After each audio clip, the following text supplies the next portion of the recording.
ஆண்டவராகிய இயேசு கிறிஸ்துவை பின்பற்றுதல் என்பது நம்முடைய வாழ்க்கையிலே நமக்கு கொடுக்கப்பட்ட ஒரு மாபெரும் பாக்கியமும் ஆசீர்வாதமும் ஆகும். அதே நேரம் அந்த காரியத்தை நாம் நம்முடைய நடைமுறை வாழ்க்கையிலே தொடருகின்ற பொழுது பல்வேறு விதமான பிரச்சனைகளும் போராட்டங்களும் இடரல்களும் நாம் சந்திக்க வேண்டியிருக்கிறது என்பதையும் கூட நாம் நினைவில் கொள்ள வேண்டும். ஆண்டவராகிய இயேசு கிறிஸ்துவை பின்பற்றுவது நம்முடைய வாழ்க்கையிலே ஒருவர் அடைந்த மிகப்பெரிய ஒரு நோக்கத்தை அது வெளிப்படுத்துகிறது. கிறிஸ்துவுக்கு மட்டுமே கொடுக்கக்கூடிய அந்த மகிமையை அவரை பின்பற்றுதலிலே அது உள்ளடக்கியிருக்கிறது என்பதை நாம் பார்க்கின்றோம். ஆண்டவராகிய இயேசு கிறிஸ்துவை ஒரு மனிதன் பின்பற்றுவதனால் வாழ்க்கையினுடைய மிகப்பெரிய தேவையை அவன் பூர்த்தி செய்து கொள்கின்றான். அப்படின்னா ஆண்டவராகிய இயேசு கிறிஸ்து மட்டுமே கொடுக்கக்கூடிய பாவ மன்னிப்பை அந்த மனிதன் இந்த உலகத்திலே பெற்றுக்கொள்கின்றான். ஆக ஒரு மனிதன் பாவ மன்னிப்பை பெற்றுக்கொள்கின்ற பொழுது அவன் தன்னுடைய வாழ்க்கையிலே மாபெரும் இன்பத்தை அவன் அனுமதிக்கிறான் என்பதை நாம் வேதத்தை படிப்பதன் மூலம் அறிந்து கொள்கின்றோம். கடவுளை பற்றி அவன் அதிகமாக அறிந்து கொள்வதிலே அவனுக்கு மகிழ்ச்சியும் கிடைக்கின்றது. ஆக இதெல்லாம் ஒருவன் இயேசு கிறிஸ்துவை பின்பற்றுவதனாலே கிடைக்கக்கூடிய ஒரு மாபெரும் ஆசீர்வாதம். இயேசுவோடு நெருங்கி ஜீவித்தல், அவரோடு நெருங்கி நடத்தல். ஏனோக்கு எப்படி தேவனோடு நெருங்கி ஜீவித்தான், தேவனோடு எப்படி சஞ்சரித்தானோ அதுபோல ஒரு ரட்சிக்கப்பட்ட ஒரு நபர் இயேசு கிறிஸ்துவை ஓடு பின்பற்றி நடப்பது, அவருடைய போதனையை கேட்டு அதன்படி வாழ்வது அவருக்கு ஆசீர்வாதத்தை கொண்டிருக்கிறது. ஆகவே கடவுள் கொடுக்கின்ற ஆசீர்வாதத்தை அந்த நபர் பெற்றுக்கொண்டு வேதத்தை வாசித்து அதன் மூலம் அந்த வேதத்தின் மூலம் ஞானத்தை பெற்றுக்கொண்டு அவரோடு வாழ்கின்ற அந்த வாழ்க்கை, அந்த கிருபை ஆசீர்வாதமாக இருக்கின்றது. ஆக இந்த ரட்சிக்கப்பட்ட அந்த நபர் இந்த உலகத்தின் மாத்திரமல்ல, எதிர்காலத்திலே அவர் அடைய போகிற மாபெரும் ஆசீர்வாதத்தையும் அது உள்ளடக்கியிருக்கிறது. ஆகவே ஒரு மனிதன் இயேசுவை பின்பற்றுவது அல்லது இயேசுவின் சீடனாக அவரோடு நடப்பது அந்த வெகுமதியை பெற்றுக்கொள்வதற்கு அது வழிவகுக்கின்றது. அந்த மனுஷனுடைய எய்மே அதுதான். அப்படின்னா என்னதுங்க? அவர் மரித்தவுடன் என்றென்றுமாய் இருக்கக்கூடிய அந்த பரலோக ராஜ்யத்தை நாம் என்ன செய்கிறோம்? பெற்றுக்கொள்கின்றோம். அப்படி பார்க்கின்ற பொழுது இயேசுவை பின்பற்றி நடத்தல் என்பது எனக்கும் உங்களுக்கும் இந்த உலகத்திலே கொடுக்கப்பட்ட ஒரு ஆவிக்குரிய பயணம். This is spiritual journey. அது ஒரு ஆவிக்குரிய பயணமாக இருக்கிறது. ஆகவே அந்த ஆவிக்குரிய பயணத்தை எந்த பயணத்தோடும் நாம் ஒப்பிட முடியாது. ஆகவே நாம் இந்த உலகத்தில் இப்பொழுது இருந்து கொண்டிருக்கிறோம். இயேசுவை பின்பற்றி இயேசுவை கிறிஸ்துவைனோடு நெருங்கி ஜீவித்து அவரோடு நடந்து கொண்டிருக்கிறோம். ஆக இந்த இடத்திலிருந்து நாம் எந்த இடத்திற்கு போக வேண்டுமோ அந்த இடத்திற்கு நாம் இப்பொழுது அவரோடு பயணித்து கொண்டிருக்கிறோம். நல்லா தான் ஏற்கனவே சொன்னேன். அப்படி பயணித்து கொண்டிருக்கின்ற பொழுது சில இருளான, கரடு முரடான, முட்களான இப்படிப்பட்ட பாதைகளை நாம் கடந்து வர வேண்டி இருக்கின்றது. அப்படி கடந்து வருகின்ற பொழுது எனக்கும் உங்களுக்கும் அது பல்வேறு விதமான அனுபவத்தை நமக்கு அது கொடுக்கிறது. ஆகவே கிறிஸ்துவுடனான இந்த பயணம், இந்த ஆவிக்குரிய பயணம், கடவுள் நீங்கள் வாழ விரும்புகிறபடி வாழ உங்களுக்கு ஆவியானவர் உங்களுக்கு உதவுகிறார். இந்த பயணத்திலே நீங்கள் கிறிஸ்துவினுடைய அடிச்சுவடுகளை பின்பற்றுகின்ற பொழுது நான் ஏன் கடவுள் என்னை தெரிந்தெடுத்தார், என்னை ஏன் ரட்சித்தார் என்ற உண்மையான அந்த தாற்பயத்தை நீங்கள் அந்த நோக்கத்தை காண முடியும். நான் ஏற்கனவே சொன்னது போல முடிவிலே நாம் அவருடைய மாபெரும் ராஜ்யத்திற்குள் நம்மை அவர் அழைத்து செல்கின்றார். ஆகவே நாம் பயணிக்கிற இந்த பயணம் உலகத்திலே எந்த பயணத்தோடும் ஒப்பிட முடியாத பயணமாக இருக்கிறது. அதை வேதத்திலே எத்தனையோ தேவனுடைய பிள்ளைகள் நடந்திருப்பதை ஆதியாகம் முதல் வெளிப்படுத்தல் வரைக்கும் நாம் பார்க்கின்றோம். ஆக இயேசுவோடு நடத்தல் அல்லது இயேசுவோடு பின்தொடர்தல், இன்னும் சொல்லப்போனால் இயேசுவின் சீஷனாக பின்தொடர்தல். அவர் சொல்கிறார், நீ என் பின்னே வாரும், என்னை பின்பற்றி வாரும் என்று இயேசு இந்த உலகத்தில் இருக்கிற பொழுது அவர் சொன்ன வார்த்தை நமக்கு நினைவில் கொள்ள வேண்டும். ஆக இயேசு கிறிஸ்து சொன்னார், என்னை பின்தொடர்ந்து வாருங்கள் என்று இயேசு கிறிஸ்து சுவிசேஷத்திலே சொன்ன பொழுது அந்த பயணம் எப்படிப்பட்ட பயணம்? அது ஒரு ஆவிக்குரிய பயணம். This is a spiritual journey. அப்போ அந்த பயணம் என்பது ஏதோ மற்ற இடங்களில் பயணித்து நம்ம அதை இதை செய்கின்ற போல இந்த பயணம் அல்ல. இது ஒரு வித்தியாசமான பயணம். அப்போ இயேசு கிறிஸ்து என்னையும் உங்களையும் அவரை பின்பற்றி வரும்படி நம்மை அழைக்கின்ற பொழுது அவர் அந்த பயணத்தில் என் மூலம் உங்கள் மூலம் மெய்யான கிறிஸ்தவத்தை அவர் எதிர்பார்க்கிறார்.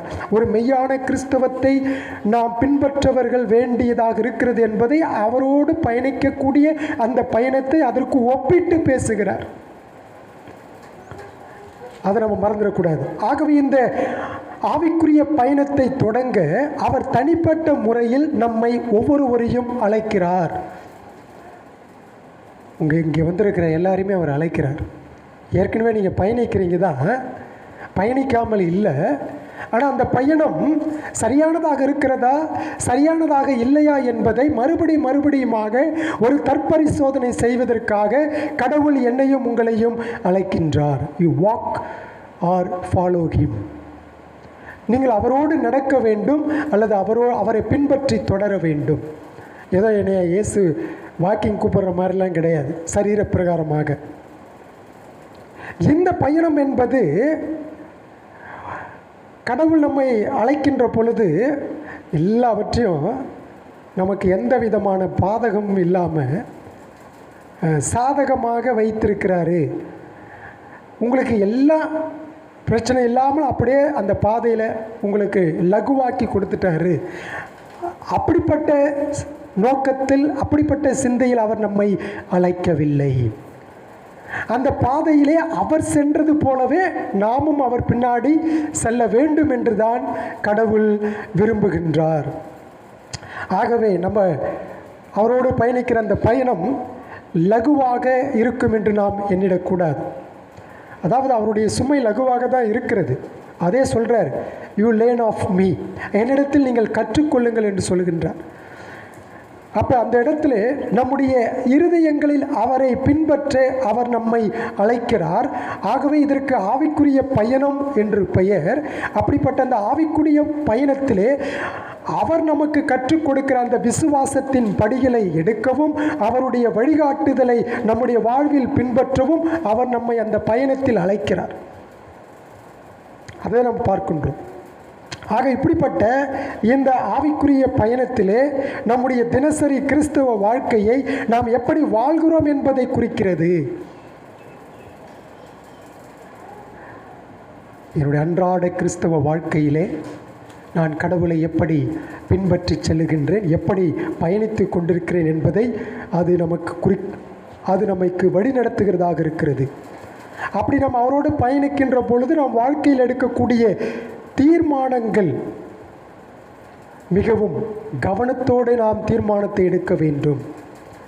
நாம் பின்பற்றும் பாதையையும் இந்த உலகத்தில் நாம் எடுக்கும் தீர்மானங்களையும் எப்படிப்பட்ட தீர்மானங்கள் எடுக்க வேண்டும், எப்படிப்பட்ட தீர்மானங்களை எடுக்கக்கூடாது என்பதை அவருக்கு பின்னாடி பயணிக்கின்ற பொழுது அவருடைய வார்த்தையின் வெளிச்சத்திலே அவர் நம்மை வழிநடத்துகிறார். ஆகவே இந்த பயணத்திலே உங்களுடைய எண்ணங்கள், செயல்கள், நோக்கங்கள், ஆசைகள் எல்லாமே அவரை பின்பற்றுவதும் பொழுது அவருடையதாக மாற வேண்டும். ஆக என்னையும் உங்களையும் இயக்குகின்ற அல்லது வழிநடத்துகின்ற அந்த ஆத்துமாவிலே என்ன நடக்கிறது என்பதை தான் இயேசு கிறிஸ்து இந்த உலகத்தில் இருந்தப்போ தம்மை பின்பற்றி வந்த சீஷர்களுக்கு சொன்னார். அதை தான் இன்றைக்கி நாம் சுருக்கமாக பார்க்க போகிறோம். அது லூக்கா சுவிசேஷம் 14வது அதிகாரத்திலே 26வது வசனத்திலே சொல்கிறார். என்ன சொல்கிறார்? யாதொருவன் என்னிடத்தில் வந்து தன் தகப்பனையும் தாயையும் மனைவியையும் பிள்ளைகளையும் சகோதரரையும் சகோதரிகளையும் தன் ஜீவனையும் வெறுக்காவிட்டால் எனக்கு சீஷனாய் இருக்க மாட்டான். தன் சிலுவையை சுமந்து கொண்டு எனக்கு பின் செல்லாதவன் எனக்கு சீஷனாய் இருக்க மாட்டான். அதாவது முதல் வசனத்தில், பின்பு அநேக ஜனங்கள் அவரோட கூட பிரயாணமாய் போகையில். So it's a journey, it's a spiritual journey, ஆவிக்குரிய பயணம். இந்த இடத்துல படிக்கிறோம், என்ன படிக்கிறோம் என்றால், அவர்கள் வெகு திரளானோர் அவரை பின்பற்றினார்கள். அப்போ இந்த பகுதியில் நம்ம படிக்கின்ற பொழுது எப்போ இயேசு கிறிஸ்து இந்த ஆவிக்குரிய பயணத்தை சொல்கிறார் பாருங்க. when the master calls, எஜமான் அதாவது நம்முடைய கர்த்தர் எப்படி அழைக்கிறார் பாருங்க. இந்த பகுதியை நீங்கள் 25வது வசனத்திலிருந்து 35வது வசனம் வரைக்கும் நீங்கள் வாசித்து பார்த்தீங்கன்னா ஒரு மிகப்பெரிய ஒரு டீச்சிங், ஒரு போதனை. அப்போ அந்த போதனையில் நிறைய பேர் அவரை பின்பற்றி வராங்க. அவருக்கு ரொம்ப சந்தோஷமாக இருக்கும். ஏன்னா எல்லாரும் என்னுடைய வார்த்தையை கற்றுக்கொள்ளும்படியாக, எல்லாரும் என்னுடைய வார்த்தையை பெற்றுக்கொள்ளும்படியாக வருகிறார்களே என்று இயேசு கிறிஸ்து சந்தோஷப்பட்டிருப்பார்னு நீங்கள் நினச்சிங்கன்னா அது தப்பு. அவர் சொல்கிறார், இப்படிப்பட்ட இந்த சூழ்நிலையிலே, இப்படிப்பட்ட பெரும் திரளானோர் அவரை பின்பற்றி வருகின்ற பொழுது அவர் அந்த மக்களை பார்த்து சொல்கிறாரு. என்ன சொல்கிறார் அப்படின்னு சொன்னால், நீங்கள் எனக்கு சீஷனாக இருக்க விரும்பினால் இதெல்லாம் நீங்கள் செய்ய வேண்டும் என்று ஒரு நீண்ட போதனையை அவர் கொடுக்கிறார். ஆகவே அவருடன் அவரை ஆவிக்குரிய பயணத்தில் பின்னாடி பயணித்தவர்கள் அவருடைய வார்த்தைகளை கேட்டார்கள். சொற்ப சிலரே அவருக்கு நெருக்கமாக காணப்பட்டு அவரை பின்பற்றினார்கள். ஆனால் அநேகம் பேர் இயேசுவை பற்றி மட்டுமே ஆர்வம் கொண்டிருந்தனர். ஆனால் அவர்கள் உறுதியற்றவர்களாக அவரை பின்பற்றினார்கள், உறுதியற்றவர்களாக பின்பற்றினார்கள். அதுதான் இயேசு கிறிஸ்து சொல்கிறார் எடுத்த எடுப்பில், நீங்கள் என்னை பின்பற்ற விரும்பினால், அப்படின்னா என்னோட கூட நீங்கள் பயணிக்க விரும்பினால், நீங்கள் எனக்கு சீஷனாக இருக்க விரும்பினால் இதையெல்லாம் நீங்கள் செய்ய வேண்டும் என்று சொல்கிறார்.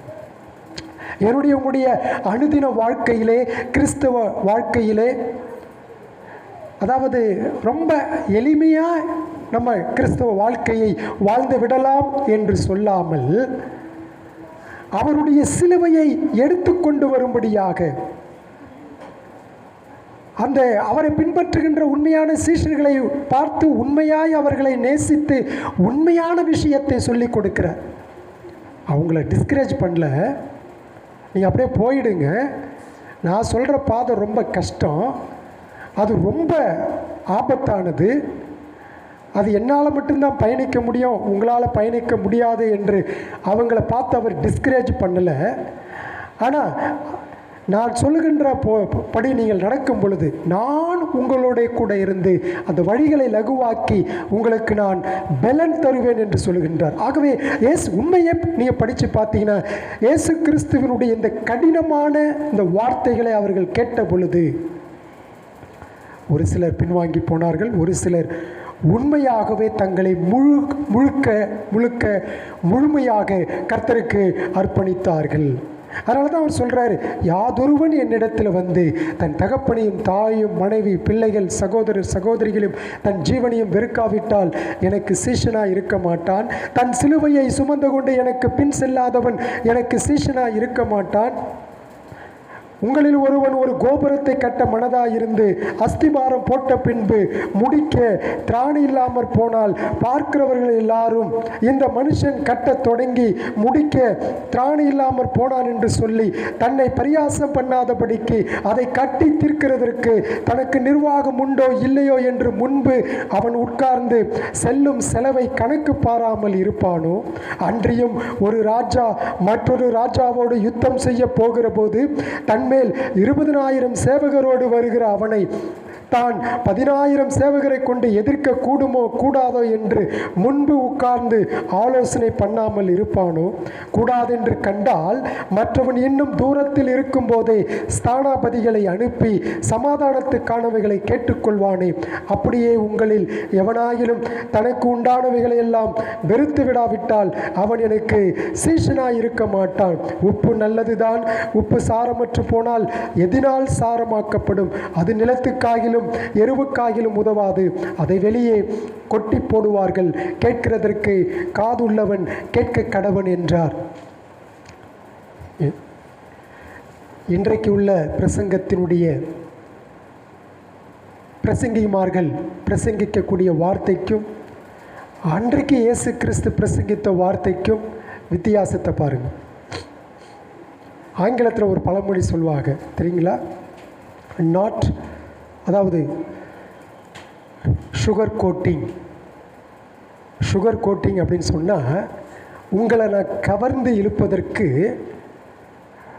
அழகான மென்மையான கவர்ச்சிகரமான வார்த்தைகளை பயன்படுத்தி உங்களை மகிழ்வித்து உங்களை என் பக்கமாக எப்பொழுதும் வைத்து கொள்வதற்காக பேச்சாளர்கள் அழகாக மென்மையாக பேசி உங்களுடைய சிந்தைகளையும் எண்ணங்களையும் வசீகரப்படுத்துகின்ற அளவுக்கு மயக்கி விடுவது தான் சுகர் கோட்டிங். அப்படி இனிப்பாக பேசுறது. ஆனால் இயேசு கிறிஸ்துனுடைய வார்த்தைகள் சுகர் கோட்டிங்லாம் கிடையாது, இனிப்பாலாம் அவர் பேசுறதில்லை. அவர் சொல்கிறார், என்ன சொல்கிறார்? நீங்கள், அதாவது இயேசு கிறிஸ்து நல்லா கவனிங்க. இந்த இடத்துல இந்த பகுதியை நீங்கள் நல்லா கவனித்து பார்த்தீங்கன்னா, இந்த அதிகாரம் முழுது வாசித்து பார்த்தீங்கன்னா இயேசு கிறிஸ்து 33 வருஷம், அந்த 33 வருஷத்தில் முடிக்கும் தருவாயில் இப்பொழுது அவர் எருசலேமுக்கு செல்ல இருக்கிறார். அங்கே அவருக்கு என்ன இருக்கிறது என்று சொன்னால் சிலுவை மரணம் காத்திருக்கிறது. ஆகவே அவரை பின்தொடர்ந்து வருகின்ற ஜனங்களுக்கு உடனடியாக அவர் என்ன சொல்கிறார் அப்படின்னு சொன்னால், நான் சிலுவையிலே மரிக்கப் போகிறேன். ஆகவே இந்த மக்களுக்கு என்னால் என்னென்ன வார்த்தைகளை உபதேசங்களை கற்றுக் கொடுக்க வேண்டுமோ அந்தந்த வார்த்தைகளை உபதேசங்களை உடனடியாக இப்பொழுதே கற்றுக் கொடுக்க வேண்டும் என்ற பிதாவின் திட்டத்தையும் தீர்மானத்தையும் அவர் அறிந்தவராய் இந்த இடத்திலே இந்த வார்த்தைகளை பேசுகின்றார். ஏன்னா இப்போ எருசலேம் போயிட்டா அங்கே இருக்கிற மத தலைவர்கள், பரிசேயர்கள், வேதபாரர்கள், பரிசேயர்கள், அந்த மத தலைவர்கள் அந்த எருசலேம் தலைநகரத்தில் இருக்கிறார்கள். இவர் கிட்டத்தட்ட உள்ள என்ட்ராக போறாரு. உள்ள என்டர் ஆயிட்டார்னு சொன்னாவே என்ன ஆயிடுங்க? அவரை பிடித்து சிலுவையிலே ஒப்பு கொடுக்க போகிறார்கள். ரோமர் கையிலே அவர் ஒப்பு கொடுக்க போகிறார். அவர்களால் ரோமர்கள் அவரை சிலுவையிலே அறையப்படுகிறார்கள். ஆகவே தன்னுடைய வாழ்க்கை இந்த உலகத்திலே கொஞ்ச நேரம் தான் இருக்கிறது என்பதை, இன்னும் ஒரு சில மாதங்கள் தான் இருக்கிறது என்பதை அவர் அறிந்து அந்த வார்த்தைகளை அவர் என்ன செய்யல, உள்ளதுபடியே அவர் சொல்வதை நாம் கேட்கின்றோம். ஆகவே பெருந்திரளான கூட்டம் அவருக்கு பின்னாடி வந்த பொழுது தன்னை வசீகரப்படுத்திக் கொள்வதற்காக ஒரு போலியான ஒரு தோற்றத்தை, போலியான வாக்குத்தத்தங்களை, போலியான எந்த ஒரு காரியத்தையும் அவர் செய்யவே கிடையாது. மிக கடினமான வார்த்தைகளை அவர் சொல்லுகின்றார். அந்த மக்கள் தன்னை பின்பற்றி வர வேண்டுமென்றால் இப்படிப்பட்ட சூழ்நிலையிலே இந்த முக்கியமான சந்தர்ப்பத்திலே இயேசு கிறிஸ்து நேரடியாக அந்த வார்த்தைகளை அவரோடு பேசினார். ஒருவேளை அவர்கள் கேட்பதற்கு அவர்களுக்கு அது கடினமாக தோன்றிருக்கலாம். ஆனால் அவரை பொறுத்தவரையிலே உண்மையான வார்த்தைகளை தம்முடைய மக்களுக்கு அவர் பேசிக் கொண்டிருக்கிறார். ஆகவே அந்த மக்கள் தங்களுடைய வாழ்க்கையில் இயேசு கிறிஸ்துவை பின்பற்றுகின்ற அந்த சமயத்திலே அவர்களை வஞ்சிக்கவில்லை. கடவுளுடைய வார்த்தையை உள்ளதுபடி அவர் பேசிக் கொண்டிருக்கிறார். ஆகவே கேட்கின்ற மக்களுக்கு அது பொருத்தமானதாகவும் அந்த சமயத்திலே இருந்திருக்கும். அவருடைய வாழ்க்கைக்கு கூட அது தேவையானதாக இருந்திருக்கும். ஒருவேளை உண்மையாகவே அன்றைக்கு அவரை பின்பற்றி வந்த ஒரு சின்ன கூட்டம் கூட இந்த உலகத்தினால் எவ்விதமாக அவர்கள் தாக்கப்படுகிறார்களோ, இன்றைக்கு நீங்களும் நானும் உலகத்தினாலும் உலகத்தின் காரியங்களினாலும் எப்பக்கமும் தாக்கப்படுகிறோம். ஆவிக்குரிய வாழ்க்கையிலே நாம் சோர்வுறுகிறோம். ஆவிக்குரிய வாழ்க்கையிலே நாம் பலவீனம் அடைகிறோம். அப்படிப்பட்ட சூழ்நிலை எனக்கும் உங்களுக்கு மாத்திரமல்ல, அன்றைக்கு இயேசுவை உண்மையாய் பின்பற்றி வந்தவர்களுக்கும் அது இருந்திருக்கும். ஆவிக்குரிய வாழ்க்கையிலே குன்றி போய் ஏதோ ஒரு டெட் கண்டிஷனில் இருக்கிறவங்களை கூட இந்த வார்த்தைகள் அவர்களை உயிரோட எழுப்பச் செய்தன இருந்திருக்கலாம். இன்றைக்கு அதே போல தான் இயேசு கிறிஸ்து சொல்கின்ற வார்த்தை ஆவிக்குரிய வாழ்க்கையிலே குன்றி போயிருக்கிற சோர்வுற்றிருக்கிற எனக்கும் உங்களுக்கும் இந்த வார்த்தை பலனுள்ளதாக இருக்கிறது. மரித்து போன என்னுடைய இருதயம், என்னுடைய சிந்தை, என்னுடைய எண்ணம் உயிரடைய செய்கின்றதாக இருக்கின்றது. ஒருவேளை ஆவிக்குரிய வாழ்க்கையிலே நீங்கள் சோம்பலாக இருந்திருந்தால், சுறுசுறுப்பற்றவர்களாக இருந்திருந்தால், உங்களை அதிலிருந்து வெளியேற்றப்படுகின்ற அளவுக்கு அவருடைய வார்த்தை இருக்கின்றது. ஏன் அப்படி தெரியுங்களா? ஒரு நாள் கடவுளுடைய ராஜ்யத்தில் அவருடைய மகிமையில் நம்மை அவர் அழைத்து செல்ல இருக்கின்றார். ஏதோ நீங்கள் சிலுவையை எடுத்துகிட்டு வாங்க, அது கரடு முரடான பாதை, அது ரொம்ப ஆபத்தான பாதை அப்படின்னு சொல்லிட்டு அவர் போகலை. முடிவிலே அது உங்களுக்கு ஆசீர்வாதத்தை கொண்டு வருகின்ற ஒரு வார்த்தை. முடிவிலே தேவனுடைய ராஜ்யத்திற்கு அழைத்து செல்கின்ற வாழ்க்கை. அது புதிதாக வரக்கூடிய சீஷர்களுக்கு அந்த புதிய பயணத்தை தொடங்கி அவரோடு என்றென்றும் வாழ்வதற்கு அவரை பின்தொடர அவர் அழைத்த அழைப்பு. யார் அழைக்கிறது? God himself, the very God himself. முதல்ல அந்த பயணம் ஆவிக்குரிய பயணம்னு பார்த்தோம். ரெண்டாவது அந்த பயணத்தை யார் அழைக்கிறார்? அந்த பயணத்தை என்னையும் உங்களையும் அழைத்தது யாருன்னு சொன்னார்? ஆண்டவராகிய கர்த்தர். நீங்கள் சோர்வுற்றிருக்கலாம், பலனற்றவர்களாக இருக்கலாம், கவலைகளாக இருக்கலாம், பிரச்சனைகளாக இருக்கலாம், சிலுவையை சுமந்து வரலாம், எப்பக்கமும் உங்களுக்கு நெருக்கமாக இருக்கலாம், எப்பக்கமும் உங்களுக்கு பிரச்சனையாக இருக்கலாம், எப்பக்கமும் உங்களுக்கு கடினமாக இருக்கலாம். அதையெல்லாம் அதன் மத்தியிலே உங்களை அழைத்தவர் உங்களுக்கு உண்மை உள்ளவராக இருந்து உங்களை அந்த அழைப்பிலே வரும்படியாக, சோர்வுற்றிருந்தால் பலனற்றிருந்தால் பலனை பெற்றுக் கொள்ளும்படியாக அந்த அழைப்பிலே பயணத்திலே உங்களை அழைக்கிறார். மூணாவது இந்த காரியத்தில் வேர் த ஜேர்னி பிகின்ஸ், எங்கே இந்த பயணம் தொடங்குகிறது? இந்த பயணம் எங்கே தொடங்குகிறது? அவர் அழைத்த அழைப்பில் எப்பங்க? அவரோடு கூட நாம் பயணிக்கின்ற வாழ்க்கை என்னுடைய வாழ்க்கையிலே எப்போ தொடங்கினது? அதற்கு வேதத்தின் அடிப்படையில் நாம் பார்க்கின்ற ஒரு பதில், இயேசு கிறிஸ்துவில் நீங்களும் நானும் எப்பொழுது விசுவாசம் வைத்தோமோ அந்த தருணத்திலிருந்தே இந்த பயணம் தொடங்கிற்று. ஆக இயேசு கிறிஸ்துவை பின்பற்றுபவராக மாறுவது நாம் நம்முடைய வாழ்க்கையை அவருக்கு அர்ப்பணிப்பதன் மூலம் தொடங்குகிறது. நம்ம எப்படிப்பட்ட அர்ப்பணிக்கப்பட்ட வாழ்க்கை வாழ வேண்டும் என்று ரோமர் 12:1-2 பார்த்தோம். அது நம்முடைய அர்ப்பணிக்கப்பட்ட வாழ்க்கைக்கான பிரசங்க செய்தி அது.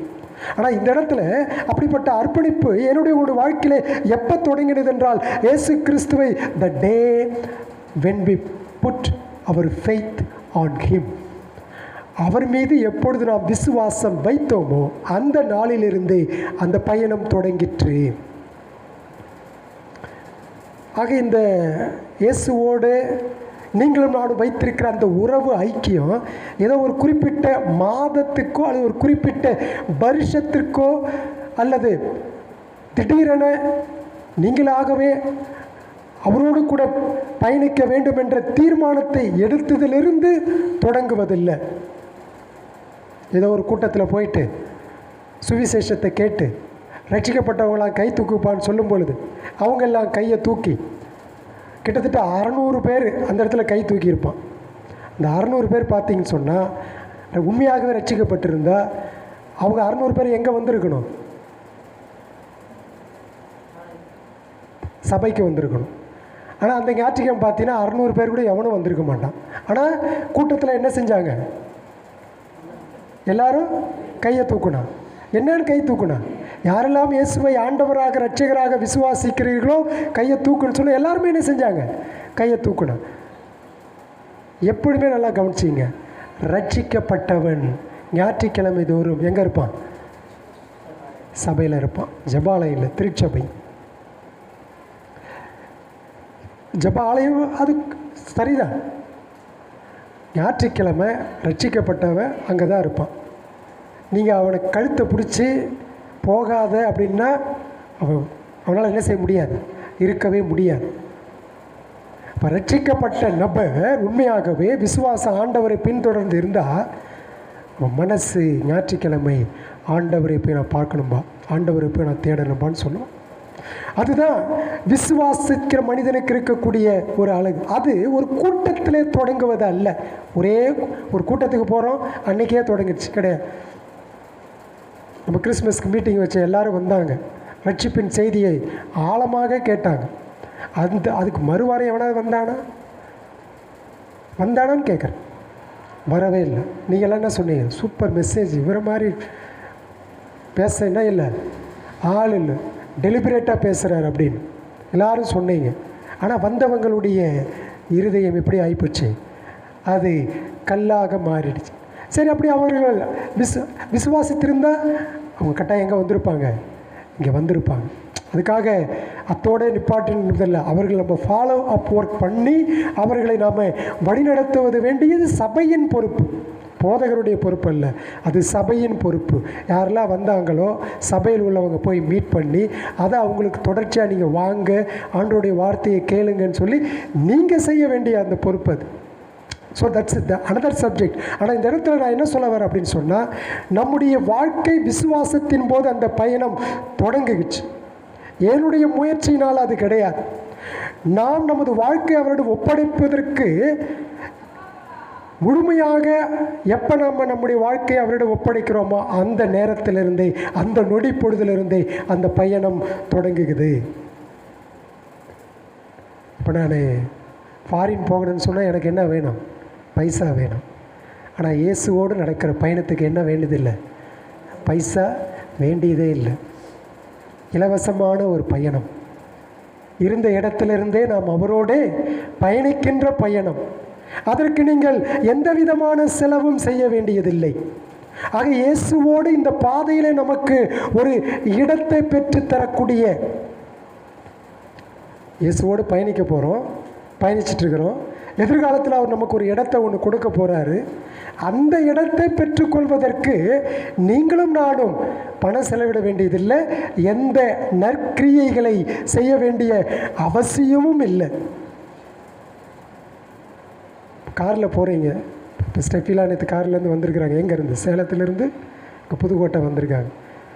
இப்போ காரில் வரும்பொழுது அவங்க டோலில் என்ன கட்டியிருப்பாங்க? டோல் ஃப்ரீயில் என்ன கட்டியிருப்பாங்க? டோல் ஃபீ, பணம் கட்டியிருப்பாங்க. ஆனால் இந்த பயணத்தில் நம்ம எந்த டோல்லையும் நமக்கு எந்த பணமும் கட்ட வேண்டிய அவசியமே இல்லை. we no need to spend any money. ஏன் டோல் கட்டுறோம்? அப்போ தான் அடுத்த ஸ்டேஜுக்கு நுழைய முடியும், இல்லைன்னா நுழைய முடியாது. அதுபோல் இந்த பயணத்தில் கடவுள் நமக்கு கொடுத்திருக்கிற அந்த வெகுமதியை பெற்றுக்கொள்வதற்கு we don't spend any money. இல்லைங்க, எனக்கு ஒரு பெரிய ஏணி கொடுக்கப்பட்டிருக்கிறது, அந்த ஏணியில் நான் ஏறி போயிடுவோம் பரலோகத்துக்கெலாம் கற்பனை பண்ண முடியாது. அப்படிப்பட்ட அந்த ஆவிக்குரிய ஏணி நம்மக்கிட்ட எதுவும் கிடையாது. அங்கே போகிறதுக்கு மனிதன் எந்த விதமான சடங்குகளும் செய்ய வேண்டியதில்லை, எதுவுமே செய்ய வேண்டியதில்லை. கிறிஸ்துவுடன் இந்த பயணத்தை தொடங்குவதற்கு நீங்களும் எதுவும் செய்ய முடியாது, நானும் எதுவும் செய்ய முடியாது. ஆனால் ஒன்று படித்தோம். என்னது? இந்த பயணம் எப்போ தொடங்குச்சு? இந்த பயணம் எப்போ தொடங்குச்சு? கிறிஸ்துவில் நாம் விசுவாசம் வைக்கின்ற பொழுது. ஆனால் அந்த விசுவாசமும் கூட நீங்களாக உருவாக்கி கொள்ள முடியாது, நீங்களாக முயற்சி செய்து அதை பெற்றுக்கொள்ள முடியாது. ஏன்னா எபேசியர் 2ஆம் அதிகாரம் 8-9 வசனம் சொல்லுகிறது. என்ன சொல்லுகிறது? என்ன சொல்லுது? எபேசியர் 2ஆம் அதிகாரம் 8-9, கிருபையினாலே விசுவாசத்தை கொண்டு ரட்சிக்கப்பட்டீர்கள், இது உங்களால் உண்டானதல்ல, இது தேவனுடைய ஈவு, ஒருவரும் பெருமை பாராட்டாதபடிக்கு இது கிரியைகளினால் உண்டானதல்ல, இது தேவனுடைய ஈவு. It's a gift of God. இப்போ சொல்லுங்க பார்க்கலாம், விசுவாசம் என்கிட்ட தான் இருந்துச்சுன்னு? கிடையவே கிடையாது. விசுவாசம் உங்ககிட்ட இருந்தால் ஆவியானவர் தேவையில்லை, சுவிசேஷம் தேவையில்லை. விசுவாசம் என்னிடத்திலும் உங்களிடத்திலும் இல்லை. ஏன்னு சொன்னால் நாம் we were dead in trespasses in sins, அக்கிரமங்களினாலும் பாவங்களினாலும் மரித்து போயிருந்தோம். Dead condition. டெட்டு அப்படின்னு சொன்னால் என்ன அர்த்தங்க? பேச்சு இல்லை, மூச்சு இல்லை, அசைவு இல்லை, எதுவுமே இல்லை. அவனுக்கு பேர் தான் டெட். அப்போ ஆவிக்குரிய காரியத்தில் நம்ம எப்படி இருந்தோம்? ஒரு காலத்தில் மரித்தவர்களாக இருந்தோம். அப்போ மரித்தவனை பார்த்து விசுவாசி விசுவாசின்னு எப்படி விசுவாசிப்பான்? லாஜிக்கலாக வர கொஸ்டின் இல்லையா? ஒருத்தனுக்கிட்ட சுவிசேஷத்தை சொல்லி நீ விசுவாசிப்பா அப்படின்னு சொன்னால் அவனால் விசுவாசிக்க முடியாது. நாம் சொல்லுகிற சுவிசேஷத்தின் மூலம் பரிசுத்த ஆவியானவர் அவன் இருதயத்தில் கிரியை செய்து அவனுக்கு விசுவாசத்தை கொடுக்கும் பொழுதுதான் அவன் என்ன செய்கின்றான்? ரட்சிக்கப்படுகின்றான். அப்போ விசுவாசமே என்னது கிடையாது, உங்களது கிடையாது. ஆனால் ஆவியானவர் எப்போ விசுவாசம் உங்கள் இருதயத்தில் வைக்கிறாரோ அப்போ உடனடியாக நீங்கள் என்ன செய்ய முடியும்? அதை எக்ஸசைஸ் பண்ண முடியும், அதை செயல்படுத்த முடியும், அதை ஆக்டிவ் பண்ண முடியும். மரித்தவன் உயிரடைந்து விட்டான், அதான் அதுக்கு பொருள். எப்போ உங்களுக்கு விசுவாசம் வருகிறதோ அப்போ மரித்தவன் உயிரடைந்து விட்டான். ஆகவே கிருபையினாலே விசுவாசத்தை கொண்டு ரட்சிக்கப்பட்டீர்கள், இது உங்களால் உண்டானதல்ல, இது தேவனுடைய ஈவு, கர்த்தருடைய ஈவு. இப்போ ஒருவரும் மேன்மை பாராட்டாதபடிக்கு இது கிரியைகளினால் உண்டானதல்ல. அப்போ நல்லா ஞாபகம் வச்சுக்கோங்க, நான் நல்லவனாக இருந்ததினாலே அல்லது நல்லவனாக இருக்க போவதினாலே கடவுள் என்னை தெரிவு செய்தார் என்றதெல்லாம் தவறான போதனை. யாருமே இந்த உலகத்தில் நல்லவங்களே கிடையாது, எல்லாருமே பாவிகள். ஆதாமின் வழிவந்த அத்தனை பேருமே பாவிகள். நான் கொலை செய்யாமல் இருக்கலாம், நீ 50 வயசு நான் யாரையும் கொலை செய்யாமல் இருக்கலாம், விபச்சாரம் செய்யாமல் இருக்கலாம், தவறாக ஒரு பெண்ணோடு நான் தவறான முறையில் செய்யாமல் இருக்கலாம். Does not mean that I am a good person. அதனால் நான் தண்ணி அடிக்காமல் இருக்கலாம், புகைப்பிடிக்காமல் இருக்கலாம், அதனால் நான் நல்லவன் அல்ல. நான் எதனாலே பாவியானேன் என்றால் என்னுடைய பிறப்பினாலே நான் பாவியானேன் ஒழிய பாவம் செய்வதனால் அல்ல. அதெல்லாம் கவனிச்சிங்க. நாம் நம்புகிற சத்தியம் அதுதான். நம்ம நம்புகிற சத்தியம் என்ன சொன்னால், அடிப்படையிலேயே ஆதாமின் வம்ச வழியில் வந்த ஒவ்வொருவரும் பாவிகள். அதான் பாவத்தின் சம்பளம் மரணம், தேவனுடைய கிருபை வரமோ கர்த்தராகிய இயேசு கிறிஸ்துவினால் உண்டான நித்திய ஜீவன். நல்லா ஞாபகம் வச்சுங்க, அடிப்படையிலே we were sinners, நம்ம பாவிகள். அப்போ பாவியாக இருக்கிற மனிதன் எவ்வளவு நல்லதாக இருந்தாலும் விபச்சாரம் பண்ணலை, புகைப்பிடிக்கலை, தண்ணி அடிக்கலை, யாரையும் கொலை பண்ணலை, ஏமாத்தலை, திருடலை, பொய் சொல்லலை, அப்படின்னாலும் கூட நான் யாரும் இல்லைங்க, நல்லவனே கிடையாது. ஏன்னு சொன்னால் நான் பாவத்தில் பிறந்திருப்பதினாலே, பாவ வியாதி எனக்குள்ளே இருப்பதினாலே நான் குஷ்டரோகியானவன். அப்போ குஷ்டரோகியானவன் நான். இந்த கையிலிருந்து நான் ஒரு லட்டை உங்கள் கையில் கொடுத்தா நீங்கள் வாங்கி வைக்கீங்களா? வாங்க மாட்டீங்க. ஏன்? நான் யார்? குஷ்டரோகி. என் கையிலிருந்து நான் உங்களுக்கு எந்த நல்லது செஞ்சாலும், எவ்வளவு அருமையான உணவை கொடுத்தாலும் நீங்கள் வாங்கவே மாட்டீங்க. ஏன்னா அது அருவருக்கத்தக்கது, கடவுளுடைய பார்வையிலே அருவருக்கத்தக்கது. அதுதான் என்னுடைய நற்கிரியைகளுக்கு அதுதான் சமம். ஆனால் கிறிஸ்து வருகின்ற பொழுது, அவர் விசுவாசத்தை கொடுக்கின்ற பொழுது, அவரை நான் விசுவாசிக்கிற பொழுது, அவர் என்னுடைய குஷ்டரோகத்தை நீக்கி விடுகிறார். என்னுடைய குஷ்டரோகத்தை நீக்கி விடுகிறார். அப்போ என்ன பார்க்குறோம்? இந்த பயணத்தை இயேசு கிறிஸ்து அழைக்கிறார். when the master calls this journey, இந்த பயணத்தில் இயேசு கிறிஸ்து அழைக்கிறார். சரி, இப்போ அடுத்த கேள்வி, இந்த பயணம் எப்படி தொடர்கிறது? how the journey continues. இந்த பயணம் எப்படி தொடர்கின்றது? how this journey continues. இயேசு கிறிஸ்துவுக்கான இந்த அர்ப்பணிப்பு முழுவதும் ஒரு புதிய நடையின், அதாவது ஒரு புதிய தொடக்கமாகும். நல்லா கவனித்து பாருங்கள். நீங்கள் இயேசு கிறிஸ்துவோடு பயணிப்பதற்கு முன்பதாகவும் பின்பதாகவும் உள்ள வித்தியாசத்தை பாருங்கள். இயேசு கிறிஸ்துவை விசுவாசிப்பதற்கு முன்பதாக நீங்கள் நடந்து கொண்டு இருந்தீங்க தான். யார் கூட நடந்து கொண்டிருந்தீங்க அப்படின்னு சொன்னால், இந்த உலகத்தின் போக்கின்படியே நடந்து கொண்டிருந்தீர்கள். எபேசியர் 2ஆம் அதிகாரம் அதுதான். இந்த உலகம் காட்டுகின்ற திசையில் நீங்களும் நானும் அலைந்து கொண்டிருந்தோம், அலைசடிப்பட்டு கொண்டிருந்தோம். இந்த உலகத்தின் மீது நமக்கு விருப்பமும் அதிக நாட்டமும் இருந்தது. ஆகவே இந்த உலகத்தில் நாம் இருந்த பொழுது அந்த விருப்பத்தை எப்படி விரும்புகிறோமோ, எப்பொழுது விரும்புகிறோமோ, யாருடன் விரும்புகிறோமோ அதை எல்லாம் நம்ம செய்தோம். எப்போ? இயேசு கிறிஸ்துவின் மீது விசுவாசம் வைப்பதற்கு முன்பதாக. ஆக எந்த விதமான வாழ்க்கையை பெற்றுக்கொள்ளும் பரந்த கண்ணோட்டத்திலே நாம் பயணித்து கொண்டிருந்தோம் இந்த பயணத்தை தொடங்குவதற்கு முன்பதாக. அப்படின்னா என்ன தெரியுங்களா? கடந்த வாழ்க்கையை சொல்கிறார். நீங்கள் விசுவாசமாக வருவதற்கு முந்தைய வாழ்க்கையிலே எல்லா திசையிலும் போய் கொண்டிருந்தோம். ஏன்னா நம்ம பிசாசினுடைய கீழே நாம் இருந்தோம், பிசாசின் செயல்பாட்டில் இருந்தோம், அவனுடைய பாதையில் பயணித்து கொண்டிருந்தோம். But the day when God saved us, எப்பொழுது கடவுள் நம்மை ரட்சித்தாரோ அன்றைய நாளிலிருந்து இப்போ வரைக்கும் நம்ம ஒரு புதிய திசையில் பயணித்து கொண்டிருக்கிறோம், புதிய பாதையில் பயணித்து கொண்டிருக்கிறோம், புதிய வாழ்க்கையில் நம்மை அது அழைத்து செல்கின்றது. ஆக இயேசுவை பின்தொடர்வது என்பது நாம் இனி நம்முடைய சொந்த வழியிலே செல்வதல்ல. எல்லாரும் போகிறாங்களே அப்படின்னு ஒரு கண்மூடித்தனமாக ஒரு கூட்டத்தினுடைய காரியத்தை பின்பற்றுவதில்லை. அப்படின்னா என்ன அர்த்தம்? ஒரு புதிய பாதையில் நாம் பயணிக்க ஆரம்பிக்கிறோம். இயேசு நடந்ததைப் போலவே நாமும் நடந்து அவரை பின்பற்ற விரும்புகிறோம். இயேசு பூமியில் இருந்த பொழுது செய்ததைப் போலவே நாமும் கடவுளுடைய வார்த்தைக்கு கீழ்ப்படிய ஆரம்பிக்கிறோம். அவர் எப்படி மக்களை அன்பு செலுத்தினாரோ அதுபோல நாமும் அன்பு செலுத்த வேண்டும், மற்றவர்களை நேசிக்க வேண்டும். குறிப்பாக நாம் வெறுப்பவர்களையும் அதிகமாக நேசிக்க வேண்டும் இந்த பயணத்தில்.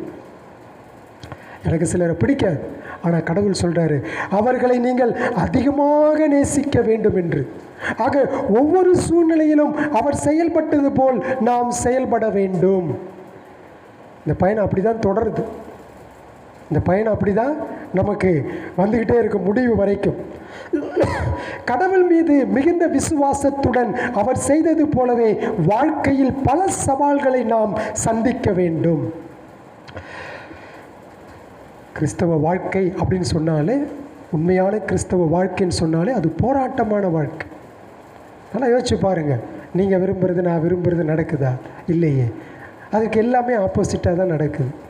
அப்போ சரி, இந்த வாழ்க்கை நமக்கு தேவையில்லை அப்படின்னு நீங்கள் விரும்பி இந்த பாதையில் நீங்கள் மறுபடியும் வந்தால் கூட ஆண்டவர் உங்களை என்ன செய்ய மாட்டார்? விடமாட்டார். அனுமதிக்க மாட்டார். காரணம் என்ன தெரியுங்களா? நித்தியத்திலே அவர் உங்களை முன்குறித்து அதற்காக தெரிவு செய்து குமாரனை சிலுவையிலே ஒப்பு கொடுத்தார். சரிங்க, இந்த பயணத்தில் நம்ம பயணித்து கொண்டிருக்கிறோம்.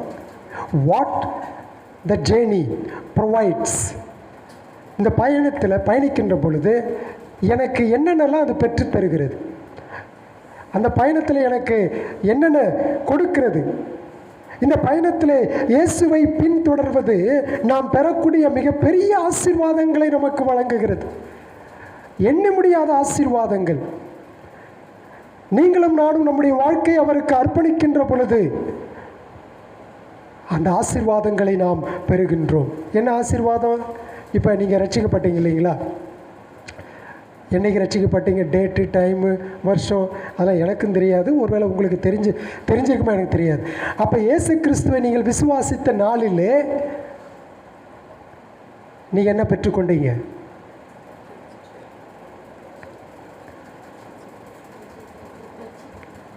ரட்சிப்பு எதனால் பெற்றுக்கொண்டீங்க? விசுவாசத்தினால உங்களுக்கு என்ன கிடைக்கிறது? நான் எக்ஸாக்டான ஒரு வேர்டு, அந்த வார்த்தையை எதிர்பார்க்குறேன். நீ சொன்னதெல்லாம் கரெக்டு தான், ஆனால் எக்ஸாக்டாக அந்த வேர்டு வரணும். இல்லை, அதெல்லாம் அடுத்தது தான். டக்குன்னு நடக்கக்கூடிய செய்தி. இயேசுவை நீங்கள் விசுவாசித்த உடனே என்னுடைய உங்கள் வாழ்க்கையில் நடக்கக்கூடிய மாபெரும் ஒரு கிருபை என்னென்னா பாவ மன்னிப்பு. இந்த உலகத்தில் மிகப்பெரிய ஆசீர்வாதம், எந்த மனுஷனுக்கு கிடைக்காத ஒரு ஆசீர்வாதம், மகா உன்னதமான ஆசீர்வாதம். அந்த காரியம் உடனடியாக உங்களுக்கு கிடைக்கிறது. அது ரட்சிக்கப்பட்டவர்களுக்கு கிடைத்தது. அப்படின்னா என்ன தெரியுங்களா? கடவுள் வகுத்து கொடுத்த சட்டத்தை நாம் மீறிவிட்டோம். அந்த மீறுதலுக்கான தண்டனைகள் பரலோகத்தில் ஜீவ புஸ்தகத்தில் எழுதப்பட்டிருந்துச்சு இல்லைங்களா? அது என்ன செய்யப்பட்டது? நீக்கப்பட்டது. Fully eradicated. எல்லாமே நீக்கப்பட்டது ஜீவ புஸ்தகத்தில். இப்போ உதாரணத்துக்கு நான் இருக்கிறேன், என் பேர் செல்வம் இல்லையா? இப்போ பிதாவினுடைய ஜீவ புஸ்தகத்தில் என் பேர் இருக்குது. அதில் என்னுடைய மீறுதலுக்கான தண்டனைகள் லிஸ்ட் அவுட் பண்ணப்பட்டிருக்கிறது. அப்போ அந்த லிஸ்ட் அவுட் பண்ணப்பட்ட அந்த தண்டனைகள் கிறிஸ்துவை விசுவாசிக்கின்ற பொழுது அந்த தண்டனைகள் ஜீவ புஸ்தகத்திலிருந்து, எல்லாம் கவனிங்க, ஜீவ புஸ்தகத்திலிருந்து அப்படியே நீக்கப்படுகிறது. எவ்வளோ பெரிய ஆசீர்வாதம்! பொன்மலர் இயேசுவை விசுவாசித்தா அவளுடைய தண்டனைகள், மீறுதலுக்கான தண்டனைகள் நீக்கப்படுகிறது. இங்கே எத்தனை பேர் இயேசு கிறிஸ்துவை விசுவாசிச்சிட்டீங்களோ உங்களுடைய மீறுதலுக்கான தண்டனைகள் ஜீவ புஸ்தகத்திலிருந்து அப்படியே நீக்கப்பட்டு விட்டது. அப்படின்னா என்ன அர்த்தம்? திரும்ப இயேசு கிறிஸ்து வருகின்ற பொழுது அந்த ஜீவ புஸ்தகத்தை பிதாவாகிய கடவுள் திறந்து பார்க்கின்ற பொழுது உங்களை உள்ளே போங்கன்னு சொல்கிறார். இதை நம்ம மனித கண்ணோட்டத்தில் புரிந்து கொள்ளணுன்றதுக்காக கடவுள் இப்படி பேசி கொண்டிருக்கிறார். ஏன்? குமாரன் இயேசு கிறிஸ்து சொல்கிறாரு, நான் அவர்களுக்காக செய்து முடித்த காரியத்தை அவர்கள் விசுவாசித்ததினாலே அவர்கள் மீது இருந்த அந்த மீறுதலுக்கான தண்டனை பரலோகத்திலே நம்முடைய பதிவில் இருக்கப்பட்ட அந்த தண்டனை நீக்கப்படும். இன்னும் விசுவாசிக்காமல் இருந்தீங்கன்னு சொன்னால் உங்கள் மீறுதலுக்கான தண்டனை அந்த பதிவில் இருக்கின்றது. நான் விசுவாசியாமல் இருந்திருந்தால் என் மீது சுமத்தப்பட்ட பழி அனைத்து குற்றச்சாட்டுகளும் அந்த ரெக்கார்ட்ஸில் இருக்கும். அது எல்லாம் இயேசுவை விசுவாசித்ததினாலே ரத்து செய்யப்படுகிறது. ஏன்? கிறிஸ்துவின் பரிபூர்ண நீதியை நீங்களும் நானும் பெற்றிருக்கின்றோம். எப்போ? இந்த பயணத்தை தொடங்கின உடனே. இது பரலோகத்தில் உள்ள பரிசுத்த கடவுளிடம் நமக்கு முழு அங்கீகாரத்தை அளிக்கிறது. இயேசு கிறிஸ்துவின் மரணத்தின் மூலம் நாம் பாவத்தின் அடிமைத்தனத்திலிருந்து விடுவிக்கப்பட்டோம். கிறிஸ்து நம்மில் வாழ்கிறார், நாம் அவருடன் வாழ்ந்து கொண்டிருக்கிறோம். கிறிஸ்து எப்படி நம்மில் வாழ்கிறார்? பரிசுத்த ஆவியின் மூலம். கிறிஸ்துவனுடைய ஆவி உங்களில் வாசமாக இருக்கிறார் அப்படின்னு சொல்லுது. அப்படின்னா என்ன அர்த்தம்? அவர் வருகிற வரைக்கும் என்னையும் உங்களையும் விட்டு அவர் ஒரு பொழுதும் விலக மாட்டார். அதுதான் நான் நம்புகிற சத்தியம். பாவம் செஞ்சுட்டேன், இப்போ உதாரணத்துக்கு போய் பேசிட்டேன், இல்லை திருடிட்டேன், இல்லை யாரையாவது நான் ஏமாற்றிட்டேன் அப்படின்னு சொன்னால் என்ன செய்வேன்? என் இருதயத்தில் இருக்கிற பரிசுத்த ஆவியானவர் டப்புன்னு போயிடுவாரா? போக மாட்டார். உண்மையாகவே நான் ரட்சிக்கப்பட்டா இருதயத்தில் இருக்கிற பரிசுத்த ஆவியானவர் என்னை என்ன செய்ய சொல்கிறார் அப்படின்னா, இப்போ நான் என் மனைவிட்ட போய் சொல்லிட்டேன்னு சொன்னால், நான் போய் சொல்லிட்டேன், ஐ எம் வெரி சாரி அப்படின்னு ஆவியானவர் என்கிட்ட என்ன செஞ்சிட்ருக்கிறாரு? பேசிகிட்ருக்கிறார். நான் போய் சொல்லிட்டேன் செல்வி, என்னை மன்னிச்சிரு. இதில் நான் ப்ரெஸ்டீஜெலாம் பார்க்கக்கூடாது. இதில் நான் என்ன செய்யக்கூடாது? மனைவிட்ட போயிட்டு மன்னிப்பு கேட்குறதா? அப்படிலாம் கிடையாது. கேட்கணும். அது பரிசுத்த ஆவியான கடவுள் என் இருதயத்தில் இருந்தால் அதை அப்படி தான் அவர் செய்வார். நான் பெரிய ஆள், அவங்க ரெண்டாவது, நான் தான் ஆம்பளை, அந்த கெட்டப்பெல்லாம் இங்கே ஆவியானவற்றெல்லாம் கிடையாது. நான் ஏமாற்றிட்டேன் அப்படின்னு சொன்னால் தனிப்பட்ட முறையில் அந்த நபரை கூப்பிட்டு I am very sorry for that, நான் இந்த நோக்கத்திற்காக இந்த காரியத்திற்காக நான் ஒரு இடறிட்டேன், பாவம் செஞ்சிட்டேன், ப்ளீஸ் ஃபர்கிவ் மீ அப்படின்ற கேட்குறது தான் என்னுடைய இருதயத்திலே ஆவியானவர் செய்கின்ற செயல். ஆவியானவர் என்னை விட்டு ஒருபோதும் என்ன செய்ய மாட்டார்? போக மாட்டார். அப்படி நான் தொடர்ச்சியாகவே செஞ்சுக்கிட்டே இருந்தேன் அப்படின்னு சொன்னால் என் உள்ளுக்குள்ளே யாரும் இல்லை, ஆவியானவர் இல்லை. அப்போ ஏதோ ஒரு போலியான கிறிஸ்தவ வாழ்க்கையை நான் வாழ்ந்து கொண்டிருக்கிறேன், அவ்வளோதான். ஆவியானவர் இருந்தால் நிச்சயம் என்னுடைய வாழ்க்கையிலே பாவ அறிக்கை காணப்படும். ஆக கிறிஸ்துவை பின்தொடர்வது நேரடியாக நம் வாழ்வுக்கான கடவுளின் விருப்பத்திற்கு நம்மை அழைத்து செல்கிறது. இந்த உலகத்தில் இருக்கிற வரைக்குங்க எந்திரிப்போம் விழுவோம், எந்திரிப்போம் விழுவோம், எந்திரிப்போம் விழுவோம், இதுதான் கிறிஸ்தவ வாழ்க்கை. இந்த போதனை நிறையா பேர் தெரியாததுனால நிறைய வாலிபர்கள் பின்மாற்றம் அடைந்து இனி நமக்கு ரட்சிப்பே இல்லை அப்படின்ற ஒரு தவறான நிலைவுக்கு போய் பிசாசினுடைய அடிமைத்தனத்துக்கு போயிட்டான். எத்தனையோ இடத்துல சரியான போதனை கொடுக்கப்படாவிட்டால் பிரச்சனை தான். ஆக கடவுள் நமக்காக தேர்ந்தெடுத்த பாதை இயேசுவால் மட்டுமே கொடுக்கக்கூடிய ஆசீர்வாதமான வாழ்க்கைக்கு இட்டு செல்கிறது. அதில் பள்ளம் இருக்குது, மேடு இருக்குது, முள் இருக்குது, கரடு முரடான பாதை தான். ஆனால் இந்த பயணம் நமக்கு என்ன கொடுக்கிறது என்றால், அவர் என்னோடு கூட இருக்கிறார், பாவம் மன்னிக்கப்பட்டேன், கிறிஸ்துவின் நீதி என்கிட்ட இருக்குது, கிறிஸ்துவனுடைய ஆவியானவர் என் இருதயத்தில் இருக்கிறாரு, அவருடைய மரணத்தை நான் ருசி பார்க்கிறேன், பாவத்தின் அடிமைத்தனத்திலிருந்து நான் விடுவிக்கப்பட்டேன். அப்போ இயேசுவை பின்பற்றுவது கடவுளின் ஆசீர்வாதங்களின் முழுமையை அது நமக்கு வழங்குகிறது. உங்களை ரட்சித்துட்டு நீங்கள் ஒரு சின்ன பாவம் பண்ணிட்டீங்க, அல்லது ஒரு பெரிய பாரதூரமான பாவமே பண்ணிட்டீங்க அப்படின்னா கூட உங்களை அம்போன்னு விட்டுட்டு அவர் போயிட்டாருன்னு சொன்னால் அப்புறம் எப்படி? அது வேதத்தில் அப்படிப்பட்ட ஒரு போதனையே இல்லையே. யாரை முன்குறித்தாரோ அவர்களை தெரிந்தெடுத்தார், யாரை தெரிந்தெடுத்தாரோ அவர்களை அழைத்தார், அழைக்கப்பட்டவர்களுக்கு ரட்சிப்பை கொடுத்தார், ரட்சிக்கப்பட்டவர்களுக்கு பரிசுத்தத்தை கொடுத்தார், பரிசுத்தத்தை கொடுக்கிறவர்களுக்கு முடிவிலே மகிமையிலே சேர்க்க இருக்கிறார். இந்த செயின் அறுவே வராது. இந்த செயின் வந்திருக்குல்ல, இந்த லிங்க், அதில் எந்த பிரேக்கும் வராது. ஆனால் உண்மை என்ன தெரியுங்களா? நான் ரட்சிக்கப்பட்டிருக்கிறேனா, தெரிந்தெடுக்கப்பட்டிருக்கிறேனா எப்படி அறிஞ்சு கொள்வது? என்னுடைய நடைமுறை வாழ்க்கையின் செயல்களால், ஆவியானவருடைய கிரியைகளால். அதை தான் இந்த இடத்துல நம்ம படிக்கின்றோம். இயேசு தம்மை விசுவாசிக்கிறவர்களுக்கு பரிசுத்த ஆவியை கொடுக்கிறார். எபேசியர் 1:13. அவர் இந்த உலகத்தில் நடக்க நமக்கு பலத்தை தருகிறார். யோவான் 14:16-17. ஆக தேர்ந்தெடுக்கப்பட்ட பாதையில் நம்மை வழிநடத்துகின்ற மற்றொரு உதவியாளர் தான் ஆவியானவர்.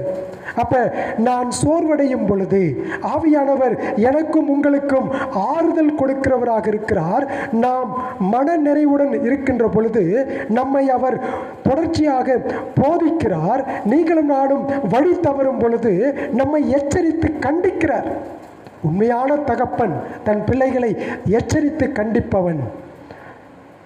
உண்மையாக நீங்கள் உங்கள் குழந்தையை நேசித்தா என்ன செய்வீங்க? தவறு செய்கின்ற பொழுது 2 அடி போட்டு திருத்துவீங்க. எப்படி வேணால் வாழட்டும் அப்படின்னு சொன்னால் அது ஆபத்திலே முடிந்துவிடும். ஆகவே நான் தவறுகின்ற பொழுது, நான் பாவம் செய்கின்ற பொழுது என்னை கண்டிக்க பரிசுத்த ஆவியான கடவுள் உங்களுடைய இருதயத்திலும் என்னுடைய இருதயத்திலும் கடவுள் கொடுத்திருக்கிறார்.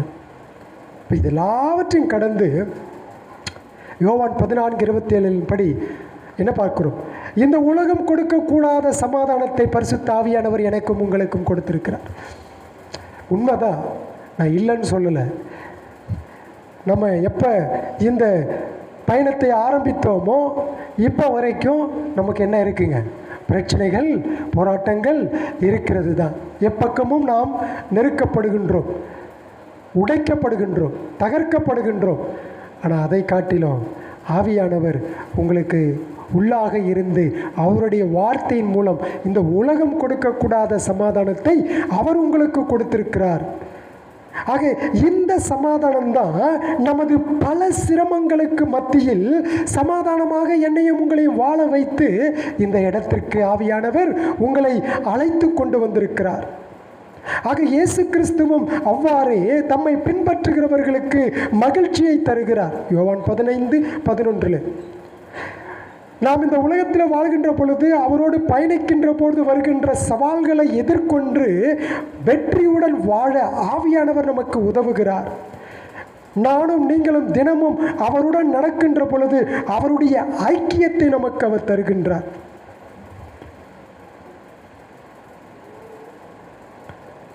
முடிவிலே அவருடைய மகிமையான ஐஸ்வர்யத்தின்படி நம்மை ஆசீர்வதித்து அவருடைய இடத்திலே நம்மை ஒன்றாக வைப்பதற்காக என்ன செய்கின்றார்? நம்மை அழைத்து செல்ல இருக்கிறார். ஆகவே இது ஒரு ஆவிக்குரிய பயணம். இது எப்போ ஆரம்பிச்சிச்சு? இந்த பயணம் விசுவாசத்தில். இந்த பயணத்தினுடைய தொடர்ச்சியை இது எப்படி இந்த பயணம் தொடர்கின்றது? இந்த பயணத்தில் இருந்தனால நம்ம என்ன பெற்றுக்கொள்கின்றோம்? ஆகவே இந்த பயணத்தினுடைய காஸ்ட் என்ன? இந்த பயணத்தினுடைய விலை என்ன? What the journey cost? இந்த பயணத்தினுடைய விளைவு என்னதுன்னா, கிறிஸ்துவனுடைய மரணம், அவருடைய அடக்கம், அவருடைய உயிர்த்தெழுதல். இந்த பயணத்துக்காக மாபெரும் கடவுள் தமது குமாரனை இந்த உலகத்திற்கு நம்மை அனுப்பி அவரால் நம்மை மீட்டுக்கொண்டார். ஆக கிறிஸ்துவை பின்பற்றுவது நமக்கு நிறைய ஆசீர்வாதங்கள். இது நமது பழைய வாழ்க்கை முறையும் நமது கடந்த கால பாவங்களையும் இழக்கச் செய்து இந்த உலகத்திற்காக நமக்கு எளிதான வாழ்க்கையையும் வாழாமல் அவரோடு கூட வாழ்கின்ற அந்த ஒரு விலை மதிக்க முடியாத ஒரு ஆசீர்வாதமான காரியத்தை நமக்கு கொடுக்கின்றது. ஆகவே நம்ம இயேசுவை பின்பற்றதுனால எனக்கு இதுதான் கிடைச்சுன்னு சொல்லி நம்ம சோர்வுறாமல் முடிவிலை மகிமையான ஒரு காரியம் நமக்கு வைக்கப்பட்டிருக்கிறது. இந்த பயணம் எங்கு செல்கிறது? வேர் த ஜேர்னி லீட்ஸ். இந்த பயணம் பரலோகத்திற்கு என்னையும் உங்களையும் வழி நடத்தி செல்கின்றது. இப்போ இதெல்லாம் யார்கிட்ட சொல்கிறாரு? தம்மை பின்பற்றின திரளான மக்கள்கிட்ட சொல்கிறார். யோவான் 6ஆம் அதிகாரத்தில் பார்க்குறோம். அன்று முதல் அவருடைய போதனையை கேட்ட அநேகர் அவரை விட்டு பின்வாங்கினார்கள். நிறைய பேர் அவரை பின்பற்றி வந்தால், ஆனால் அவருடைய போதனையை கேட்டு இது ரொம்ப கடினம், நம்மளால் வாழ முடியாது, அவனே முடிவு பண்ணிட்டு போயிட்டான்.